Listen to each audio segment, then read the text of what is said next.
Bueno, muchachos, ¿cómo están? Bienvenidos a nuestras asesorías de la asignatura Tecnología Agroindustrial. Pues para el día de hoy vamos a iniciar la unidad número 3. Entonces, en este caso, el primer tema del que nosotros vamos a hablar, pues, es la deshidratación. Todas las generalidades de la deshidratación que nosotros vamos a tener en cuenta, pues luego para empezar a desglosar punto a punto y tipo a tipo de deshidratación. Entonces, lo primero que nosotros tenemos que tener en cuenta, pues es qué es la deshidratación. ¿Sí? Entonces, en este caso, la deshidratación es un método de conservación en el cual nosotros lo que hacemos es eliminar el agua y la humedad de los alimentos. ¿Listo? Para, pues, lógicamente así poder alargar su vida de anaquel o su vida útil de consumo. Entonces hay dos definiciones acá que tenemos que tener en cuenta. La primera, pues es el secado. El secado es una eliminación de agua que nosotros hacemos con ayuda de factores ambientales como el sol o el viento. Entonces, en este caso nosotros no usamos ninguna cosa de tipo artificial en el cual nosotros pues hagamos el secado, la eliminación del agua. Y la deshidratación pues es cuando nosotros eliminamos el agua gracias a factores artificiales como el aire caliente o el calor. ¿Listo?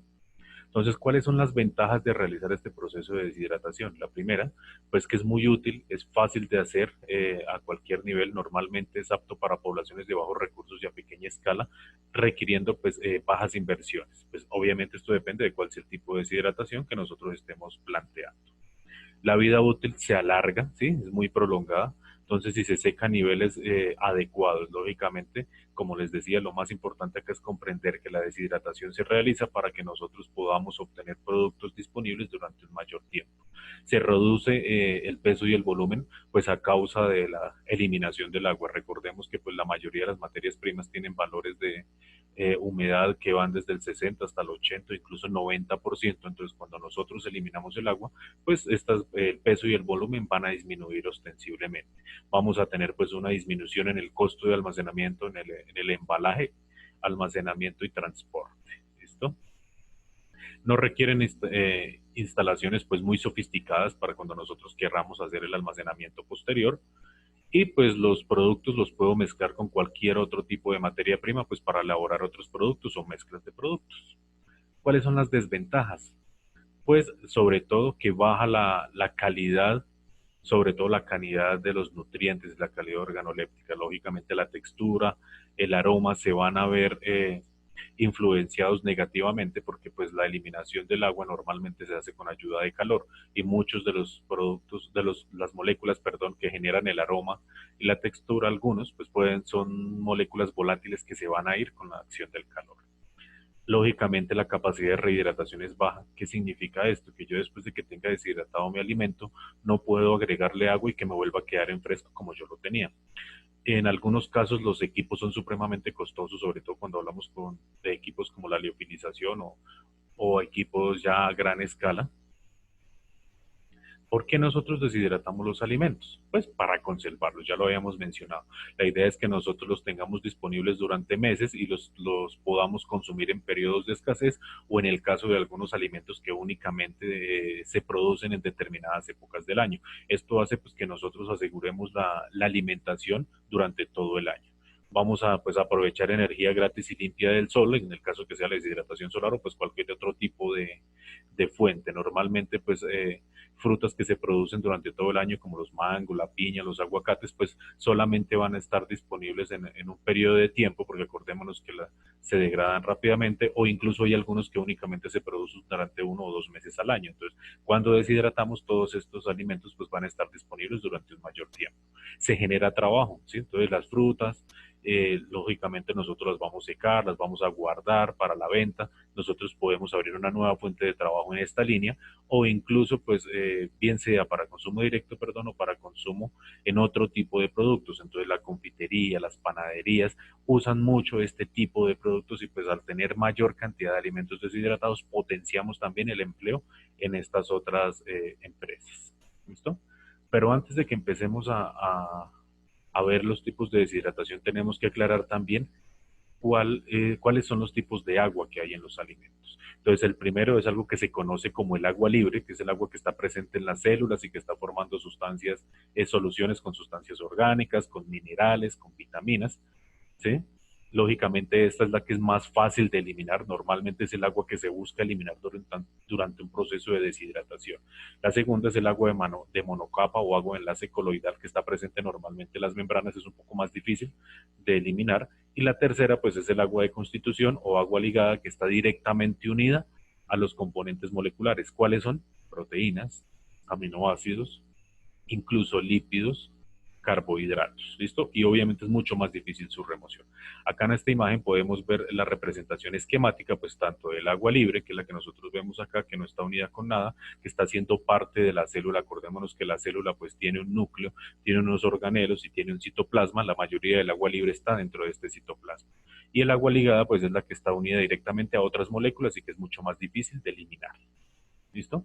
¿Cómo ocurre este proceso de deshidratación? Entonces, normalmente hay dos procesos. El primero, pues que hay una transferencia de energía, normalmente en forma de calor. ¿De quién? Pues desde una fuente hacia el alimento. Este sería el proceso uno. Y el proceso 2, pues es la transferencia de masa o de humedad hacia la superficie del sólido. ¿Qué significa? Que todo el calor que nosotros le suministramos al alimento va a ayudar para que pues la temperatura de nuestro alimento suba y esto hace que pues el agua empiece a evaporarse o a vaporizarse y vaya a salir en forma de vapor de agua del alimento. Tenemos que tener en cuenta pues que dependiendo cuál sea el alimento, pues vamos a necesitar una cantidad diferente de energía. ¿Listo? ¿Cuáles son los mecanismos de la deshidratación? El primero es la evaporación. ¿Qué es la evaporación? Pues es la eliminación del agua que ocurre cuando la presión de vapor de humedad en la superficie del sólido es igual a la presión atmosférica, ¿sí? Lo que nosotros vemos en casa. Entonces que nosotros empezamos a suministrarle calor a la agüita, a la olla con agua y de un momento a otro empezamos a ver que empieza a salir ese vapor y cuando empieza a bullir pues se ve que aún sale más vapor, que esta es la eliminación del agua. Sí, se debe pues al aumento de temperatura. Si el material que es secado es sensible al calor, normalmente nosotros hacemos una bajada de presión pues para que no la temperatura no afecte nuestro alimento, ¿sí? Y el segundo es la vaporización. ¿Qué quiere decir? Que el secado, pues en este caso, se lleva a cabo por convección. ¿Qué significa? Que es aire caliente el que va a hacer la entrega de energía al alimento y además es el que se va a llevar el agua en forma de vapor. En este caso, pues la presión de vapor del agua sobre el sólido es menor a la presión atmosférica. ¿Listo? ¿Cómo se realizan entonces estas transferencias de calor y de masa? Pues estas dependen de unas condiciones externas que nosotros podemos manipular. Temperatura, lógicamente si aumento la temperatura, aumento la cantidad de energía que le estoy suministrando a mi sistema. La presión, si disminuimos la presión, acordémonos que es más fácil que podamos evaporar o evaporar el agua. ¿Listo? La humedad, tanto la humedad inicial como la humedad final y la velocidad del medio de secado. Si ponemos como ejemplo secado con aire caliente, pues obviamente entre más cantidad de flujo de aire tenga por minuto, pues mayor va a ser la transferencia de energía y pues mayor va a ser la eliminación de agua en forma de vapor. ¿Listo? Y la otra pues son las condiciones internas que son mucho más difíciles de controlar.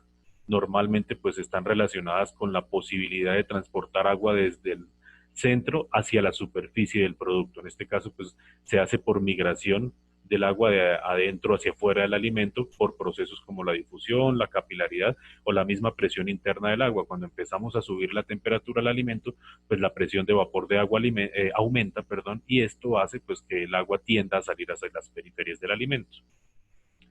¿Qué es la velocidad de deshidratación? Pues es la cantidad de masa que nosotros eliminamos en un determinado tiempo, ¿sí? Entonces, ¿de qué depende? Primero de la velocidad con que yo aporto calor, ¿sí? Que obviamente esto es función de la temperatura. Acordémonos que la temperatura es la expresión de la energía que tiene un cuerpo, ¿sí? La velocidad superficial del medio de secado, si el aire es mucho más rápido, pues va a haber mayor velocidad y la resistencia del producto a la transferencia de calor. Entre mayor sea esta resistencia, pues la velocidad va a tender a disminuir un poco. ¿Listo? La velocidad de migración del agua y los solutos en el interior del alimento. Acordémonos que el agua dentro del alimento no está sola, sino con muchos otros compuestos que estos pueden afectar la velocidad con la que yo elimino el agua. ¿Listo? La velocidad de eliminación del vapor de agua también, porque si yo no elimino el agua que estoy sacando del alimento, pues obviamente no va a permitir que salga y salga más agua del alimento, sino que se va a concentrar ahí. ¿Listo? La relación entre la cantidad del alimento y el medio de calefacción también es importante, porque si nosotros saturamos nuestro sistema de deshidratación, le colocamos mucha materia prima, pues esto va a hacer que la velocidad de deshidratación disminuya porque necesitamos más energía para aumentar la temperatura del alimento y por ende eliminar el agua. ¿Listo? También de las temperaturas máximas que admite el alimento, ¿sí? Acordémonos que hay algunos alimentos que son termosensibles, que significa que se empiezan a degradar con la acción de la temperatura. Entonces, un caso, pues a veces son los alimentos que tienen altas concentraciones de vitamina C, como la guayaba, los cítricos, a veces también el durazno. Entonces, cuando nosotros los deshidratamos, la vitamina C es una molécula que se degrada en temperaturas cercanas a los 40 grados centígrados. Por ende, nuestro sistema de secado debe estar inferior a esa temperatura y si no, pues vamos a degradar nuestro alimento. También la velocidad con que algunas reacciones de deterioro como los pardeamientos ocurren, también la pérdida de las vitaminas, esto también van a afectar la velocidad de deshidratación. Y la tendencia a la formación de capas que se conocen como costras, si se nos forma una costra, pues tenemos que disminuir la velocidad para que la parte interna de nuestro alimento se degrade también. La actividad acuosa. ¿Qué es esto? Pues es un parámetro importantísimo desde el punto de vista de la deshidratación. La actividad acuosa es un parámetro que me mide o me compara la presión de vapor de agua del alimento versus la presión de vapor del agua pura a la misma temperatura. También la podemos ver como la humedad relativa dividido en 100. Entonces, principalmente está relacionada con el agua libre que hay en los alimentos. ¿Sí? ¿De qué depende esta actividad acuosa? Del contenido de agua del alimento. Lógicamente, entre mayor contenido de agua tenga, pues menor actividad acuosa va a tener.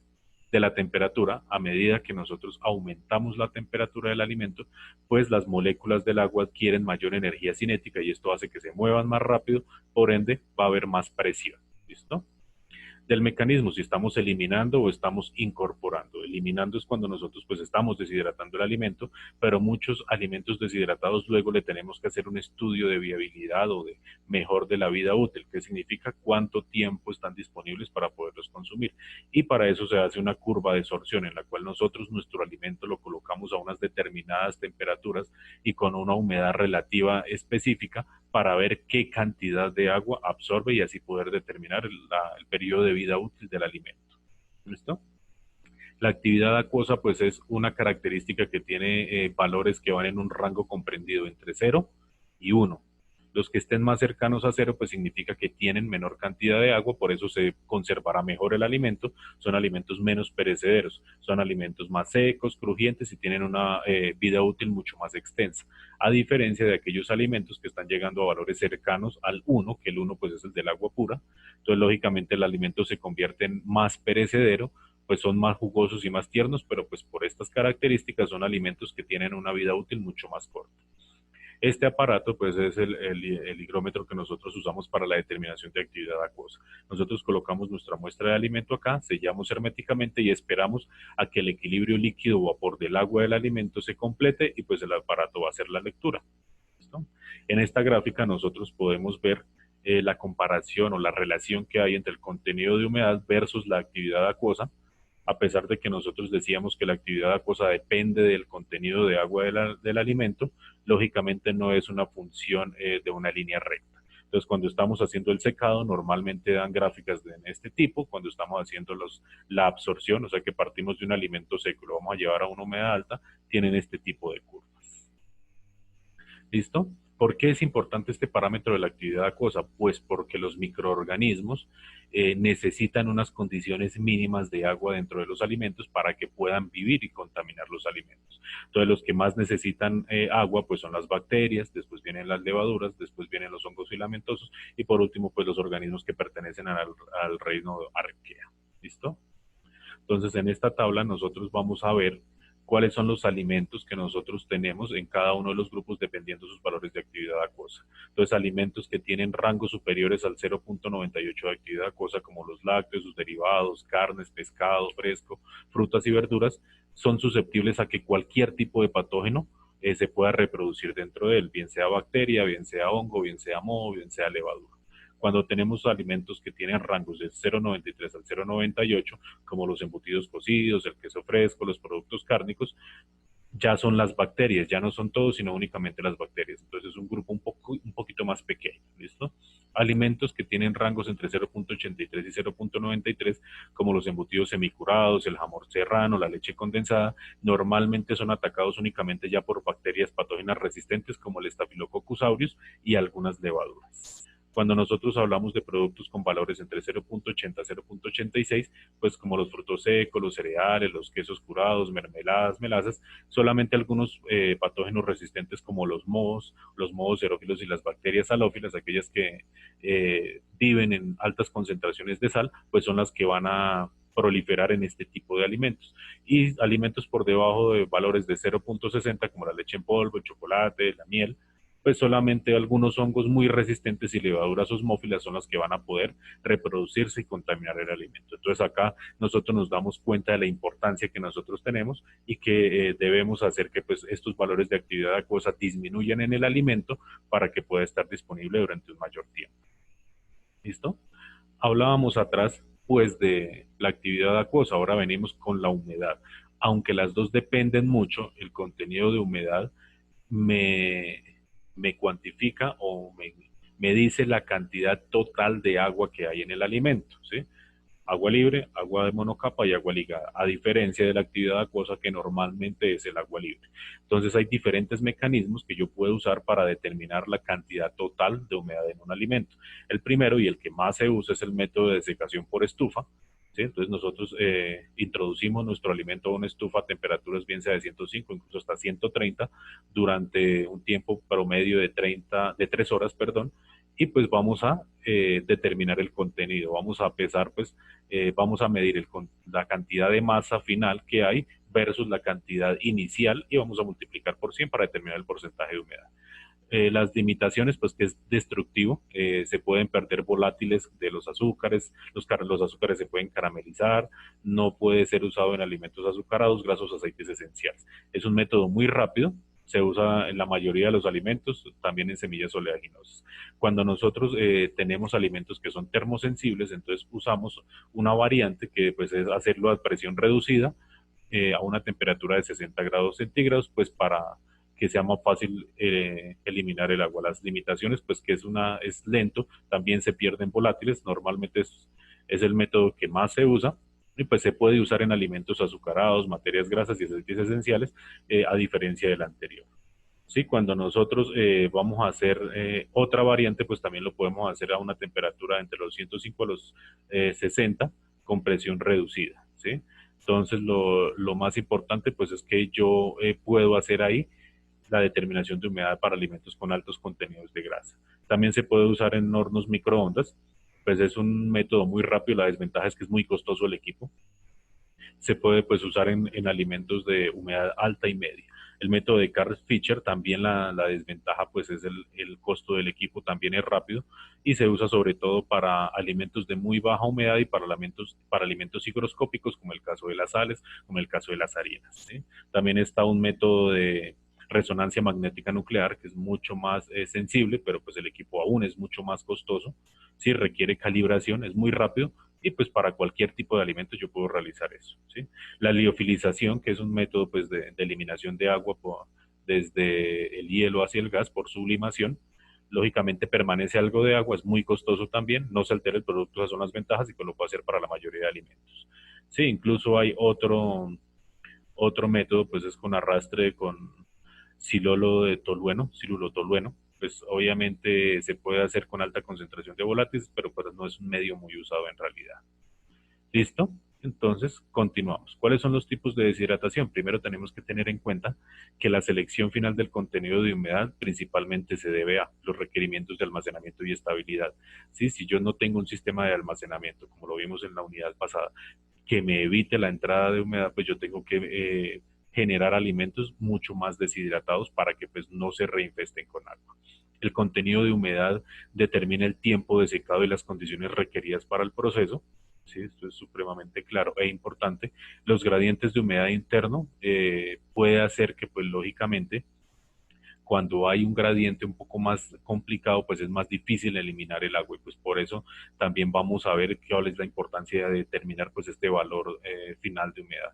Las restricciones de temperatura pues pueden aumentar a causa de la degradación térmica. Pueden haber cambios de fase, de coloración, manchas, incluso algunos polvos que nosotros estemos deshidratando se pueden inflamar. También pueden haber otros factores. Y lo más importante es que la sensibilidad térmica, como ya lo dijimos antes, si tenemos algún compuesto que se degrade a una temperatura específica, ahí es más abajo de ese valor vamos a fijar la temperatura máxima de deshidratación, porque pues si no vamos a dañar nuestro alimento.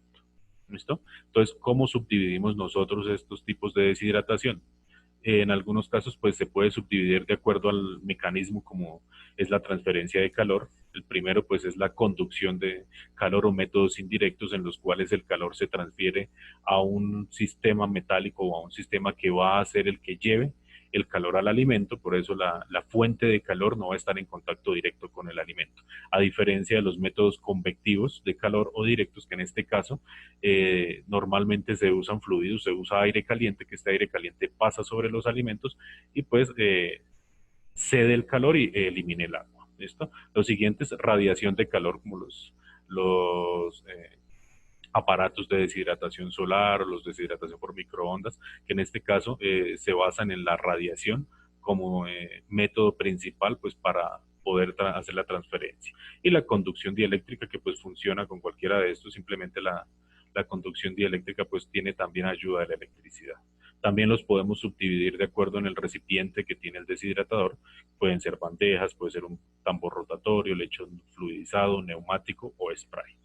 Además, pues tenemos que recordar también pues que hay otro tipo de sistemas de deshidratación en los cuales no requiere aplicar calor al alimento. Y esto es importante pues porque lógicamente vamos a eliminar el problema de la degradación térmica. Se conoce como la deshidratación osmótica u osmodeshidratación. En este caso, pues es un proceso que se basa en la ósmosis para eliminar el agua usando soluciones con altas concentraciones de azúcares o de sales. Y pues de esta manera vamos a eliminar el agua del alimento. ¿Listo? Entonces, muchachos, esto era todo lo que quería mostrarles en nuestro tema 3.1, todas las generalidades y todos los términos que vamos a usar de acá en adelante, pues en nuestra unidad de deshidratación. Les deseo un feliz resto de día, muchachos, y por favor revisen toda la información que se les ha enviado.